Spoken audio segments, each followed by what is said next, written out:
Hello and welcome to another episode of the analysis from SC2Improve Improvers.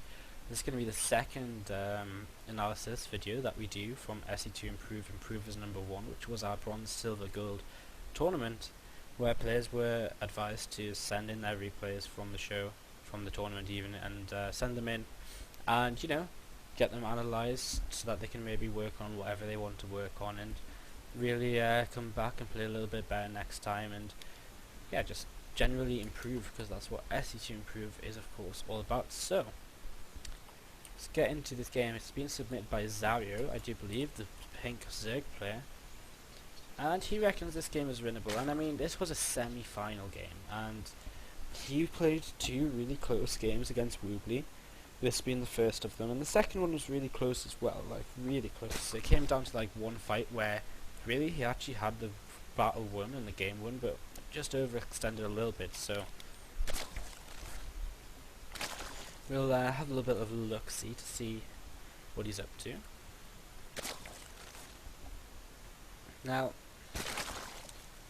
what I don't want to do with this is just say your build's wrong and that you should play the standard gasless free hatch. That's the last thing I want to do here. So I'm gonna just go with whatever build you do, hopefully, and just go with it and just be like, yeah, cool, we'll work on what you give me. Like, if you want to go learn standard gasless free hatch, then you can go watch a pro player, you can go watch a pro stream, you can go watch any stream and see how a Zerg plays against a Protoss who forge fast expands.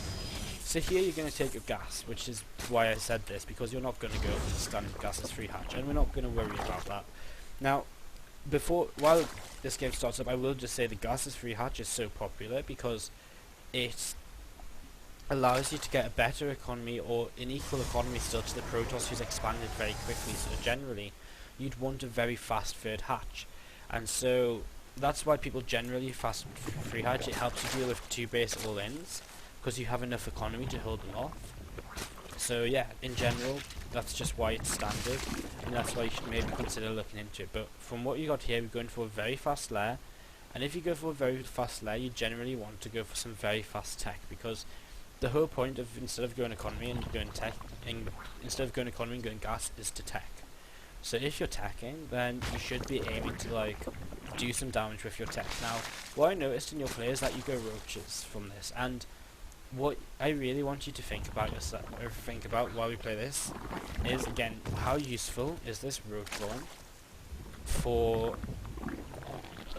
until the 10-minute clock? Like, in this situation, how useful is it? Your third hatch comes down now, and you've got double gas, and we're just gonna actually just watch it for a couple of minutes, and I'm gonna pause at about 8:30 or so.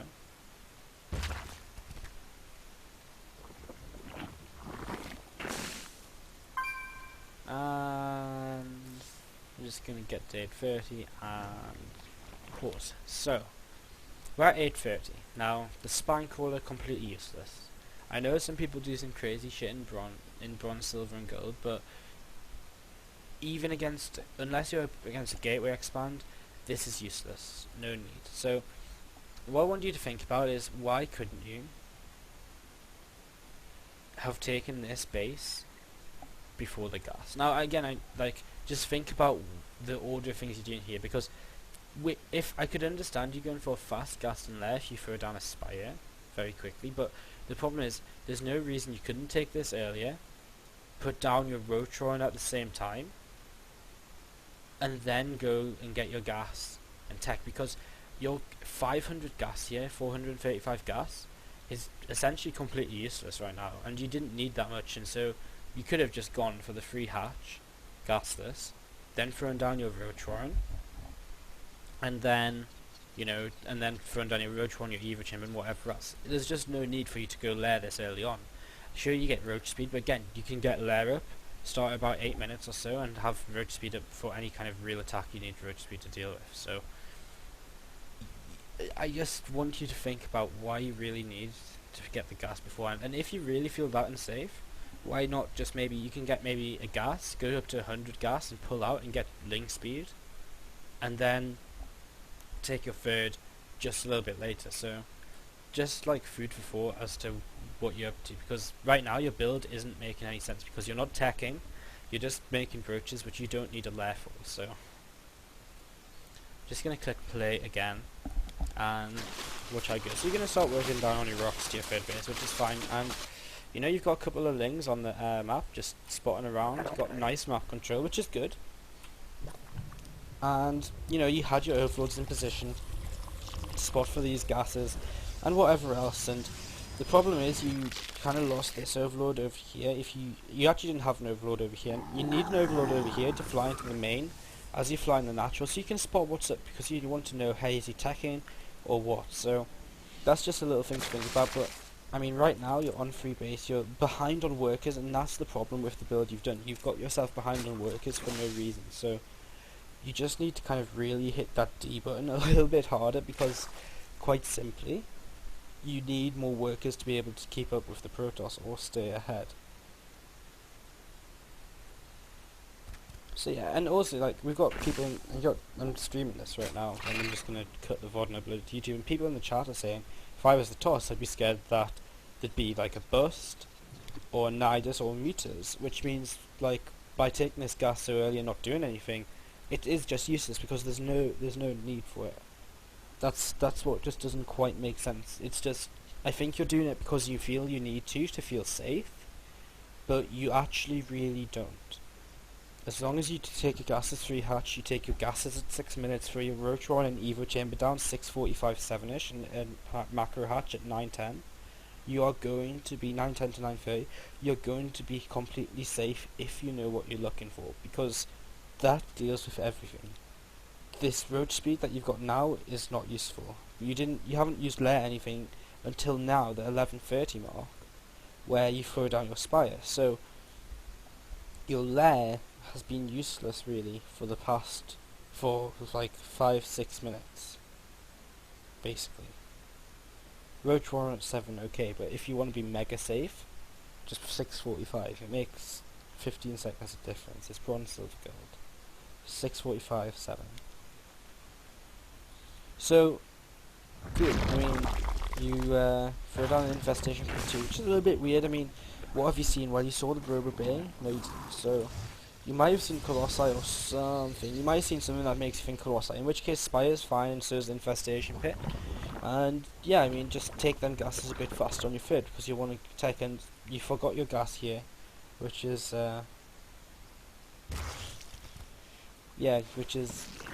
you forgot that gas, which obviously hurts you as well. And also what you're really forgetting is the macro hatch. And I mean, really, at bronze, silver, gold, if you don't have the injects perfect hit down, just make 2 macro hatches, because then you've got even more lava.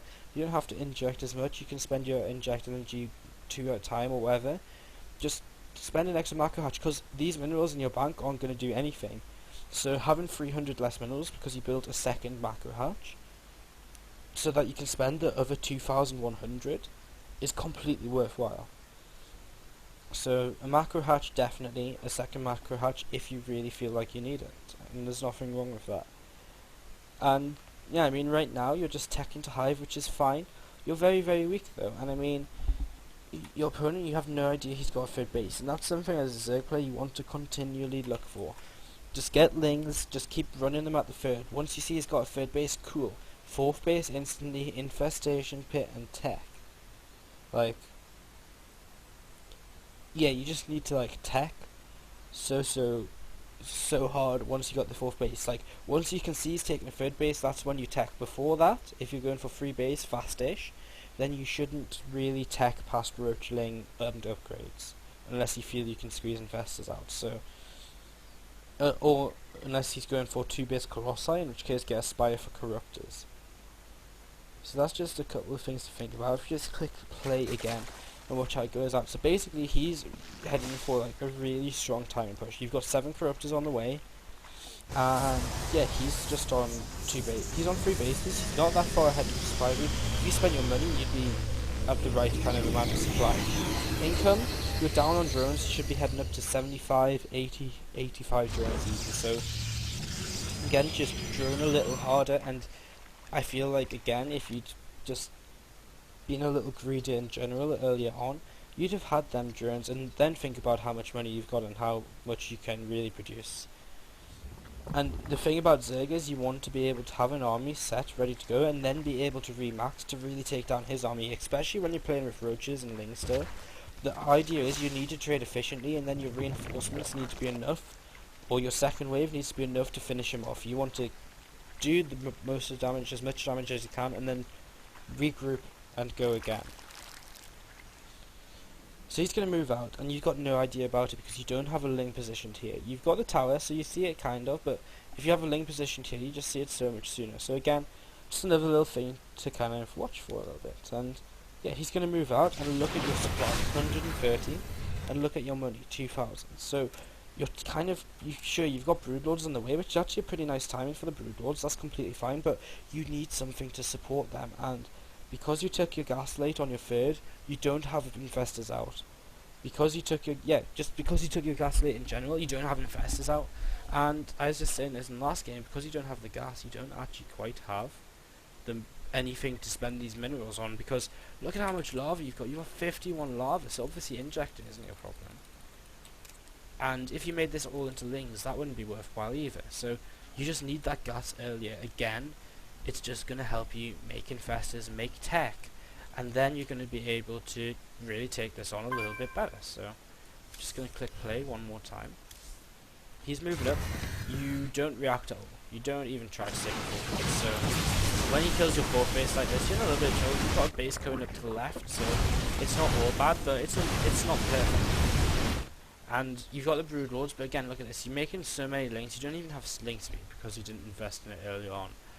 And so you're moving forward with broodlords, 1 corruptor against 4 colossi, and a handful of roaches. And these roaches are just going to go like that, because there's 4 colossi, you're not going to kill them very quickly, your roach is going to go, and then you've got these stalkers to deal with attacking your broodlords. So you need support for your broodlords, you need more roaches, or you need infestors, and you need a spine crawler wall at this point in the game, which you might be thinking, well, how do I get all that? Well, you need more drones earlier on, and that's why people need, and Zergs play very greedy against this style of Protoss, because you need to be able to go up to 80 drones, get a lot of money, then go up to 100 drones, and then build 20 spine crawlers, and defend, and hide behind that, while you build up your broodlord infestor really strong army. So, again, if you want to see how to do that, I'm not going to tell you all the specifics. You can see it in like many games. It's like this dead on standard for ZvP to just hide behind the spine wall with the 4th base until you get a significant army, and then just defend wall prism harass. So I'm going to just click play again. Again, your army right now should really melt. He's going to start storming you immediately, which is a little bit weird. You don't usually see that. And you finally maxed out because you finally hit that SR button and made 22 more roaches. So just spending your lavas helped you out a lot, but you've got 22 roaches that aren't in this fight right now. So although your army's bigger, it's actually smaller. So we click go. His storms do so much damage to all of your broodlords. And yeah, the colossi, what is killing these colossi? You have no corruptors up at all. Because you have no corruptors, these colossi are doing so much damage to your ground army. Now, the broodlord's doing a lot of damage to his ground army, but the problem is, these colossi survive, and if he had 10 corruptors with that, at least 2 of them colossi die, if not 3 of these. And if you kill them colossi, he doesn't push again, and you remax and you clean up. With these colossi, it just means he goes home, remaxes, and goes again, and because he's just going to remax faster than you because of warp gates and because you're overextending here, you're going to lose everything. So imagine you have that exact same fight, even with the army you had, and he's got 1 colossi left. So you go back home behind your spine crawler wall at your 4th base, or wherever, and you sit with your broodlords, and you get some more corruptors up, and you get some more roaches up.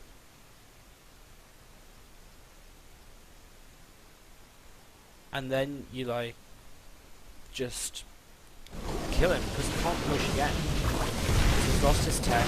Sure, he's got stalkers, but them alone aren't going to the broodlords. Again, this fight here actually looks very close, and now imagine you had these 22 roaches the first time around. I mean, that's slightly more than 22, but the majority of them are the 22 roaches just started too late. So you actually kill off so much stuff here with these broodlords and roaches that if you had them the first time around, you probably would have won the fight straight away.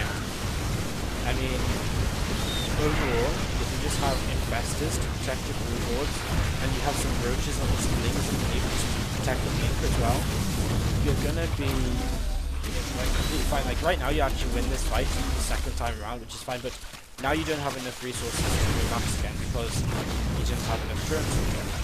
So despite now having a pretty good fight, you just remax, re-push and kill you. So yeah, I mean, again, it comes down to what the composition was. Like, A, you didn't make it quite enough, but B, you just needed a few more disruptors to go outside.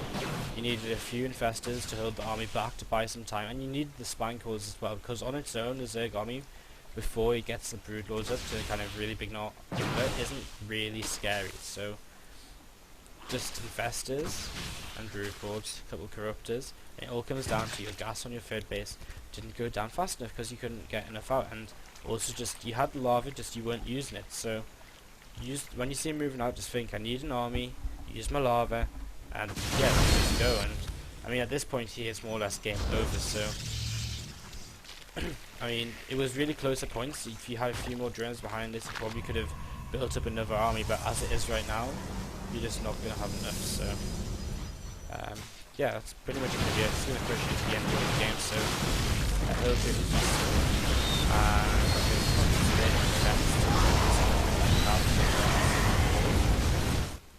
Or for gold players, because I do believe you're a gold player, so take part in our one on the club and road.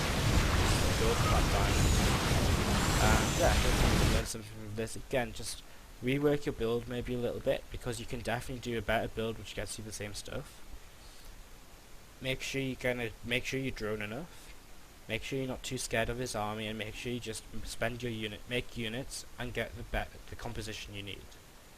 So yeah, just gonna maybe I should have just like turned my mic up a little bit. Anyway, thanks for watching. I hope it helped, and hopefully see you next time.